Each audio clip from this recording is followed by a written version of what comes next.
पिछली वीडियो में हम लोग बात कर रहे थे रिफ्लेक्शन ऑफ लाइट की। कुछ टेक्निकल प्रॉब्लम की वजह से वीडियो बीच में ही कट हो गई थी ना। आगे की बात करते हैं अपन।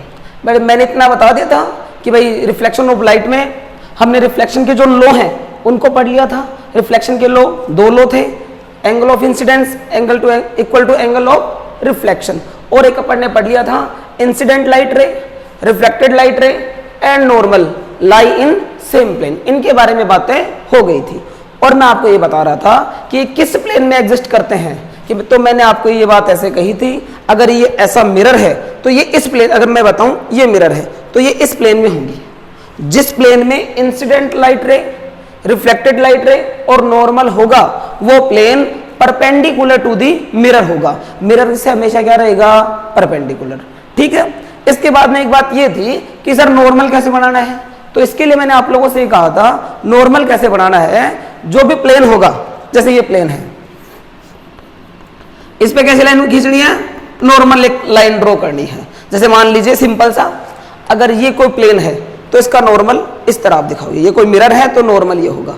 अब आप मिरर को ऐसे करोगे तो नॉर्मल इस तरीके से हो जाएगा, मिरर को ऐसे करोगे नॉर्मल ऐसा हो जाएगा, मिरर को ऐसे करोगे नॉर्मल ऐसा हो जाएगा। जैसे ये कोई अगर मिरर है तो इसका नॉर्मल इस पॉइंट पर इस तरीके से होगा। अब आगे एक बात और भी है सर, यहां तक तो ठीक है, अगर स्फेरिकल मिरर हो तो उनमें नॉर्मल कैसे बनाना है? देखिए मान लीजिए कोई स्फेरिकल मिरर है, ये कोई स्फेयर है और इतने पार्ट को मैंने पॉलिश कर दी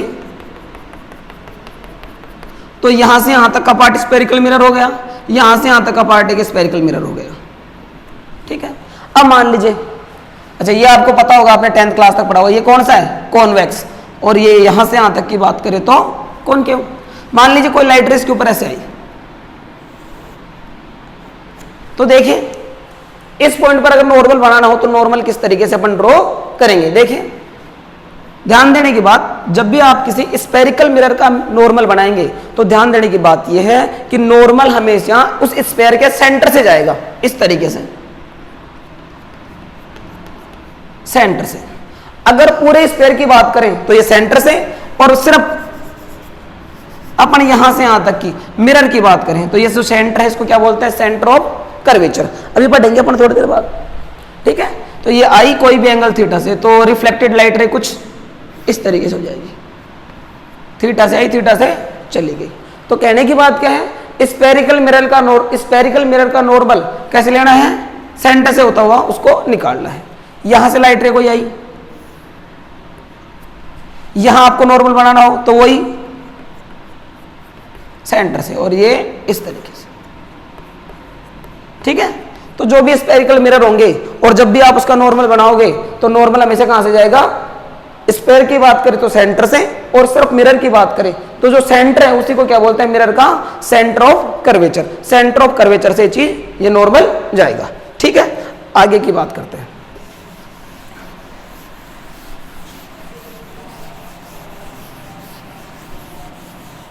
यहां से एक और छोटी सी बात, अगर कोई भी लाइट रे मिरर के नॉर्मल मिरर पर इंसिडेंट होती है, इस तरीके से मिरर है और इंसिडेंट रे कैसी है? परपेंडिकुलर टू दी मिरर, इस तरीके से। तो इस केस में एंगल ऑफ इंसिडेंस कितना होगा? एंगल ऑफ रिफ्लेक्शन कितना होगा?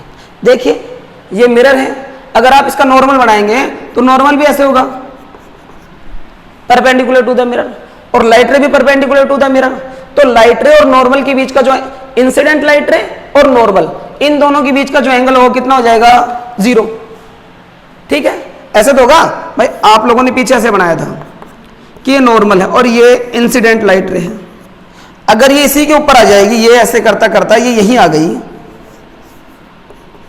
तो इंसिडेंट लाइट रे और नॉर्मल के बीच का जो एंगल था, जिसे अपन बोलते हैं एंगल ऑफ इंसिडेंस, कितना हो जाएगा? 0। अब अपन ने पढ़ा है angle of incidence equal to angle of reflection, ये 0 तो ये भी 0। ठीक है। तो इसका मतलब ये लाइट रे किस तरीके से चली जाएगी? इस तरीके से। जब भी कोई light ray perpendicular to the mirror incident होती है तो रिफ्लेक्शन के बाद उसी रास्ते से वापस चली जाती है। ठीक है। और इस केस में इंसिडेंट एंगल और रिफ्लेक्शन एंगल दोनों क्या होते हैं, इक्वल होते हैं, और दोनों क्या होंगे, 0 0। ठीक, आगे की बात करते हैं, reflection by plane mirror.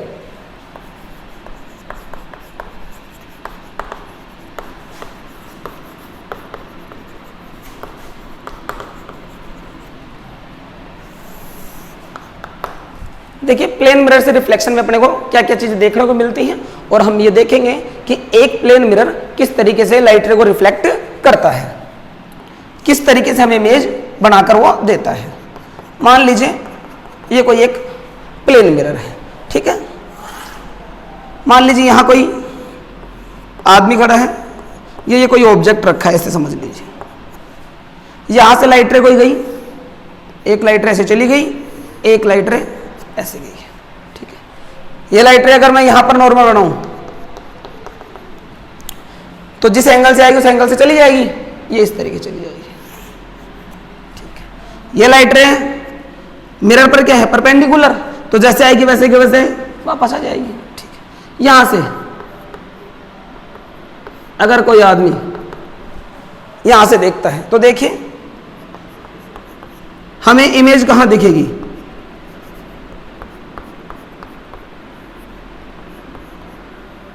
Image हमें यहां दिखेगी।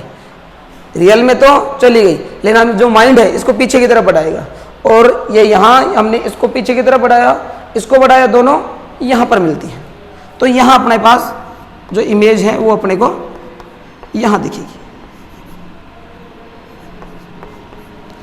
इसकी इमेज अपने को यहां दिखेगी, ठीक है। ये तो इमेज बन गई। अब देखो इसमें क्या क्या खास बात है। पहली बात, जो भी इमेज बनी है वो कैसी है, रियल में लाइट रे थोड़ी मिल रही है, यहां पर लाइट रे तो एक्चुअल में तो ऐसे चली गई, यहां पर मिली नहीं, अपने इनको मिलाया है, रियल में ये आपस में मिल नहीं रही है।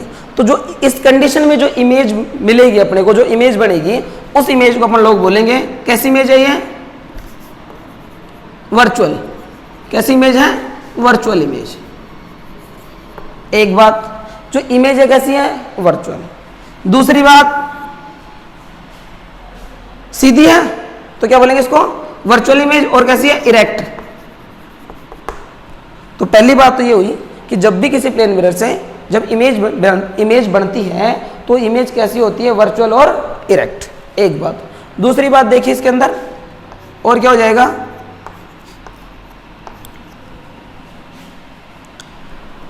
कैसी बनी है, ये इरेक्ट बनी है, वर्चुअल बनी है, ठीक है। अब एक बात देखिए, जब हम यहां से यहां तक की डिस्टेंस लेते हैं और यहां से यहां तक की डिस्टेंस लेते हैं, तो ये दोनों जो डिस्टेंस है वो क्या होती है, equal. Distance of image, distance of image from mirror equal to distance of object from mirror.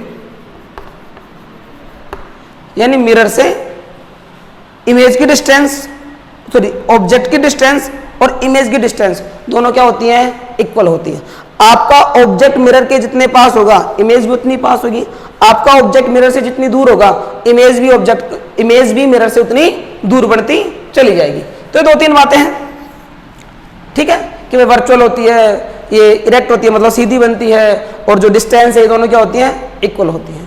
ये जो लास्ट वाला पॉइंट जो मैंने लिखा है, इस पॉइंट को हम लोग प्रूव भी कर सकते हैं कि भाई प्रूव कीजिए ये डिस्टेंस ऑफ इमेज और जो डिस्टेंस ऑफ ऑब्जेक्ट है ये दोनों क्या होते हैं, इक्वल होते हैं। देखिए ये चाहे तो आप लिख लीजिए इसको। अच्छा एक बात और कही जाती है मिरर में, अभी पहले इसको कर लेते हैं फिर करते हैं उसको।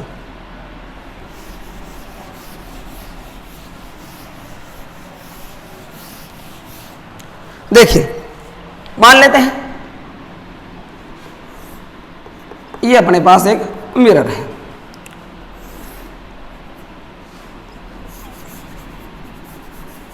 यह मान लीजिए हमने कोई ऑब्जेक्ट लिया और ऑब्जेक्ट कैसा पॉइंट ऑब्जेक्ट है, इससे लाइट रे कोई ऐसी चली गई, एक लाइट रे कोई ऐसी चली गई। अभी देखा ये ऐसे चली जाएगी, इसको हम यहाँ ऐसे नॉर्मल बढ़ा सकते हैं। मैंने नॉर्मल को आगे तक बढ़ा दिया, ये ऐसे कैसे आ जाएगी। इसको जब पीछे की तरफ करेंगे, इसको पीछे की तरफ बढ़ाएंगे तो यहाँ जाके हमें ऑब्जेक्ट में इमेज मिलेगी, ये ऑब्जेक्ट ये इमेज, ठीक है। ये 90 हो जाएगा क्योंकि मैंने क्या लिया, जिस रास्ते से गई है उसी रास्ते से वापस कब आती है, जब लाइट रे कैसी हो, परपेंडिकुलर टू दी मिरर, तो ये दोनों परपेंडिकुलर हो जाएगा। मान लेते हैं इंसिडेंट एंगल कितना है, थीटा, तो एंगल ऑफ रिफ्लेक्शन भी कितना होगा, थीटा, क्योंकि हम लोगों ने पढ़ रखा है angle of incidence equal to angle of reflection, ठीक है। यहां से इस पॉइंट को आई, इसको नाम दे देते हैं अपने एम, इस पॉइंट को नाम दे देते हैं एन, इसको बोल देते हैं एक्स वाई, ठीक है। यहां से देखिए छोटी छोटी बातें, ये परपेंडिकुलर है, ये भी परपेंडिकुलर है। ये परपेंडिकुलर क्यों है, क्योंकि अगर इस लाइट रे के लिए नॉर्मल बनाएंगे तो नॉर्मल ऐसे आएगा, ये तो खुद नॉर्मल है, तो ये ये परपेंडिकुलर, ये परपेंडिकुलर, ये दोनों आपस में क्या हो जाएंगी, पैरेलल। तो मैं लिख सकता हूं X Y parallel to O Y. पहली बात तो ये, अगर ये दोनों लाइट रे पैरेलल हो गई तो अब देखिए ये एंगल और ये एंगल दोनों क्या होंगे आपस में इक्वल, क्यों, क्या बोलते हैं इनको, ये दोनों अल्टरनेट एंगल हो गए, तो दोनों इक्वल। ये एंगल और ये एंगल, ये दोनों भी क्या होंगे, इक्वल। देखिए ये लाइट रे ऐसे जा रही है, ये दूसरे नीचे वाले ऐसे जा रही है, और ये एक ऐसे इसको काट रही है, इंटरसेक्ट कर रही है, तो ये थीटा और ये भी थीटा, ये दोनों क्या कहलाते हैं, कोरस्पॉन्डिंग, तो दोनों एंगल इक्वल हो गई। अब देखिए हम बात करते हैं यहां से डायग्राम से, मैं लिख सकता हूं इस एंगल की बात करें, angle NOM, NOM equal to angle NIM, और कितना है ये, थीटा। एक बात, दूसरी बात, NM इक्वल टू NM, ये साइड इस ट्राइंगल में भी है और ये साइड इस ट्राइंगल में भी है, और क्या है ये, कॉमन है, ठीक है। अगली बात देखिए, ये 90 है, तो इसको लिख सकते हैं angle NMO equal to angle NMI और इक्वल टू 90। तो इस हिसाब से ये जो दो ट्राइंगल हैं, ट्राइंगल NMO और ट्राइंगल NMI, दोनों क्या होंगे, कॉन्ग्रेंट्स होंगे। और जो ट्राइंगल कॉन्ग्रेंट्स होते हैं उनकी जो सारे पार्ट हैं वो क्या होते हैं, इक्वल होते हैं, CPCT। तो देखिए, तो मैं लिख सकता हूं therefore OM equal to MI, यही प्रूव करना था। ये क्या है, डिस्टेंस ऑफ ऑब्जेक्ट,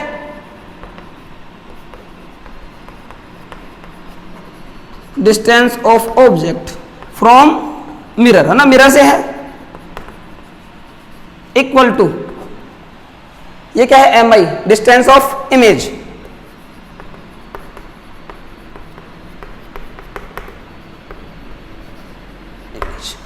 ठीक है, फ्रॉम मिरर।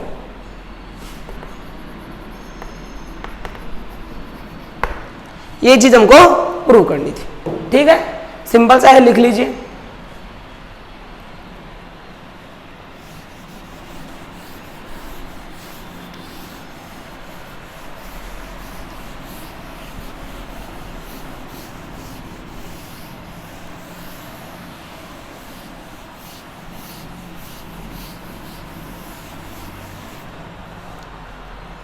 ठीक है, इसके बाद में दो तीन छोटी छोटी बातें जो रिफ्लेक्शन के लिए अपने को देखनी चाहिए। एक छोटी सी बात तो ये नोट करके आप लोग इसको लिख लीजिए, बाद में लिख लेना। देखिए, ऐसा होता है कि मैंने आप लोगों से कहा था कि हम जो ऑब्जेक्ट को देख पाते हैं, ऑब्जेक्ट को हम सीन करते हैं, तो उसके पीछे क्या है, रिफ्लेक्शन ऑफ लाइट। अब ये बात है कि अगर आप लोग इस बोर्ड को देख पा रहे हो या बोर्ड पे जो कुछ मैंने लिखा है इसको देख पा रहे हो, ये भी रिफ्लेक्शन है। और आप लोग घर पे अगर मिरर में अपना फेस देखते हो, वो भी क्या है, रिफ्लेक्शन है। तो यहां से थोड़ी सी बात ये है कि इस रिफ्लेक्शन में मेरे को मेरा फेस दिखाई नहीं देता, जबकि घर पे जो मिरर है उस रिफ्लेक्शन में मेरे को मेरा फेस दिखाई देता है, जबकि ये भी रिफ्लेक्शन है और वो चीज भी क्या है, रिफ्लेक्शन है। तो ऐसा क्यों होता है, इस चीज को समझिए। इस चीज को समझाने के लिए हम थोड़ी सी बात करते हैं। दरअसल रिफ्लेक्शन दो टाइप का होता है।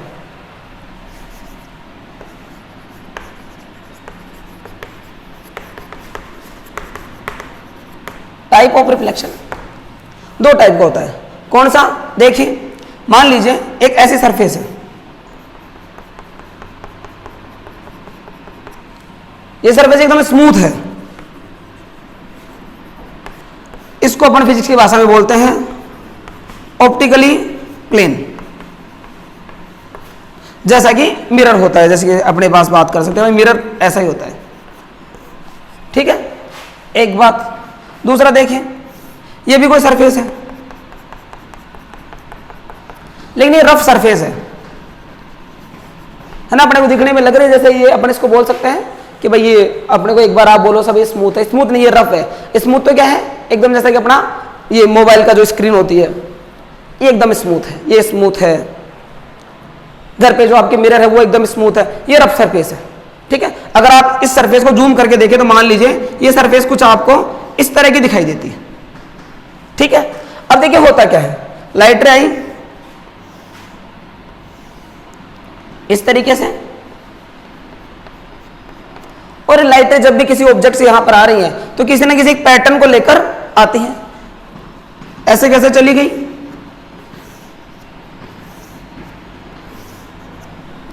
जैसे मान लीजिए थोड़ी देर के लिए इस तरह की किसी डिजाइन को लेके, इस तरह की किसी पैटर्न को लेके आई थी, मैं बना देता हूं ऐसा। यहां से ऐसे कैसे आई? तो ये अपने को यहां पर ऐसा कैसा, यहां से जब हम इसको देखेंगे तो अपने को ये पीछे यहां दिखेगा, एक्चुअल में ये दिख जाएगा। एक बात, इस तरह का जो रिफ्लेक्शन होता है, इस रिफ्लेक्शन को बोलते हैं रेगुलर रिफ्लेक्शन। क्या बोलते हैं? Regular reflection. ठीक है, और जब भी कहीं पर रेगुलर रिफ्लेक्शन होता है तो हमें, जब भी किसी सरफेस से रेगुलर रिफ्लेक्शन होता है तो उस सरफेस में हमें अपना फेस दिखाई देता है। ठीक है, ये देखिए इस तरह की सरफेस है, इस पे लाइट ऐसे आई, रफ सरफेस है, रफ सरफेस पे लाइट ऐसे आती है। अच्छा, मैं मान लेते इस चीज को अपन जूम करके देखते हैं तो एक्चुअल में ये कैसा है, इसको और बड़ा करके देखिए तो कुछ ऐसा है, इस तरह की ये सरफेस है। अब इसमें देखो क्या होगा, लाइट ऐसे गिरेंगी, ये ऐसे आई, एक कोई ऐसे आई, ये लाइट कोई ऐसे थी, ये कोई ऐसे थी, और दूसरी कोई दिखा देते ये ऐसे थी। तो देखिए होगा क्या, ये ऐसे आई, जो रिफ्लेक्शन के लॉ है, कैसी भी सरफेस हो, स्मूथ सरफेस हो, रफ सरफेस हो, स्फेरिकल सरफेस हो, जैसी भी सरफेस हो, जो रिफ्लेक्शन के लॉ है वो सभी के लिए लागू होता है। सभी सरफेस रिफ्लेक्शन के लॉ को फॉलो करती है। ठीक है, तो ये देखो एक्चुअल में यहां पर क्या होगा, ऐसे आई, ये लगभग नॉर्मल है, ऐसे कैसे तो चली गई, ये आई, ये ऐसे यहां से आई, ऐसे गई और फिर ऐसे चली गई, ये लगभग ऐसे चली गई, ये ऐसे चली गई। अगर हम इसको यहां देखेंगे तो ये होगा, ये लाइट रे ऐसे चली गई, ये लाइट रे मान ले ऐसे हो गई, ये ऐसे हो गई और ये ऐसे हो गई। ये लाइट रे डिफरेंट डायरेक्शन में चली गई। यहां ये सेम डायरेक्शन में गई है,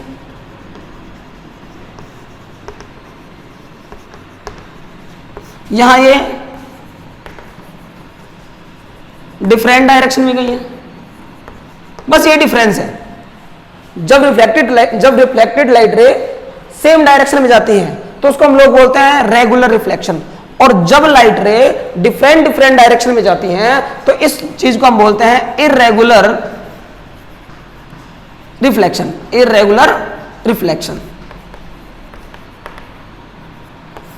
इर्रेगुलर रिफ्लेक्शन का एक दूसरा नाम और भी है, डिफ्यूज रिफ्लेक्शन। क्या नाम है?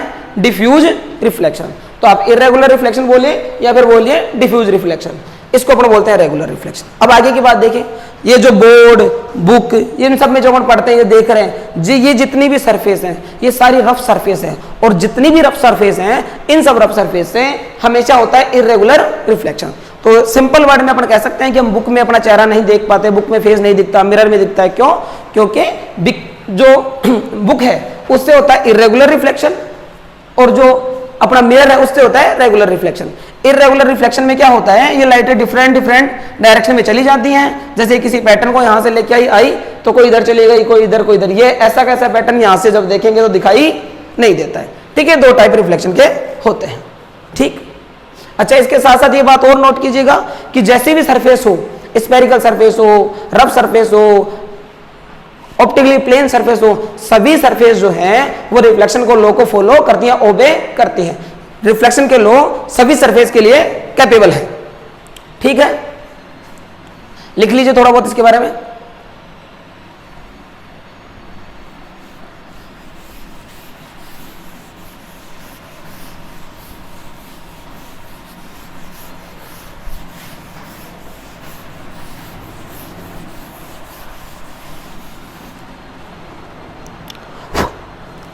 इसके बाद थोड़ी सी एक और बात कि जब भी जैसे मान लीजिए कोई मिरर है,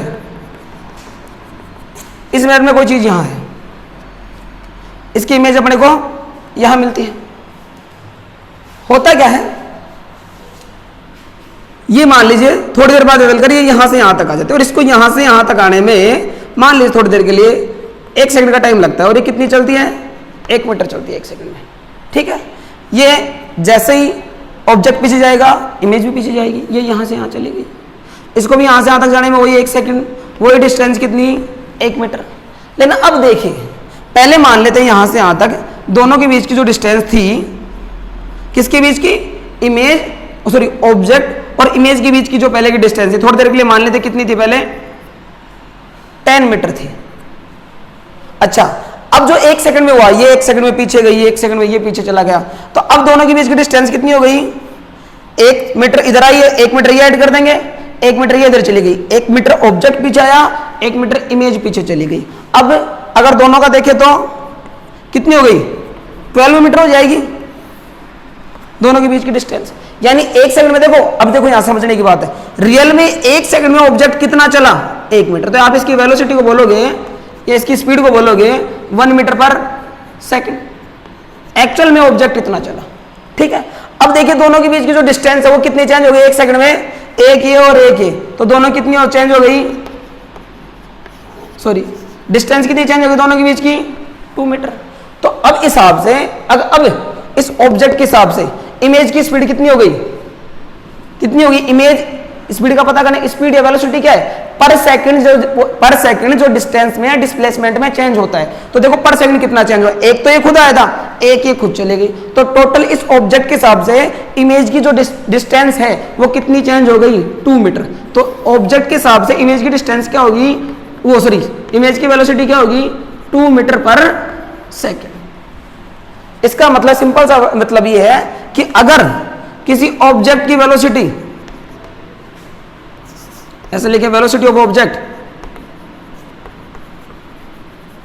वेलोसिटी ऑब्जेक्ट या स्पीड ऑफ ऑब्जेक्ट, स्पीड कर देते हैं, ठीक है कोई दिक्कत नहीं रहेगी। स्पीड ऑफ ऑब्जेक्ट कितना है, v, तो इसका मतलब स्पीड ऑफ इमेज कितनी होगी, speed of image in plane mirror, सिर्फ ये बात हो रही है प्लेन मिरर की,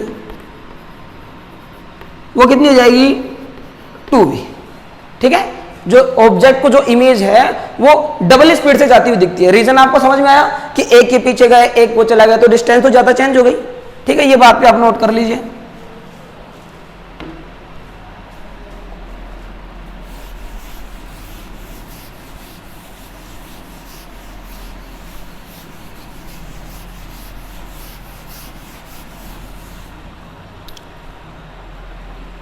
इसके अलावा एक छोटी सी बात और, जब भी किसी कोई प्लेन मिरर हो और कोई आदमी इसके सामने खड़ा है और हम चाहते हैं कि अपनी पूरी इमेज इस मिरर में दिखाई दे, तो फुल इमेज बनने के लिए जरूरी है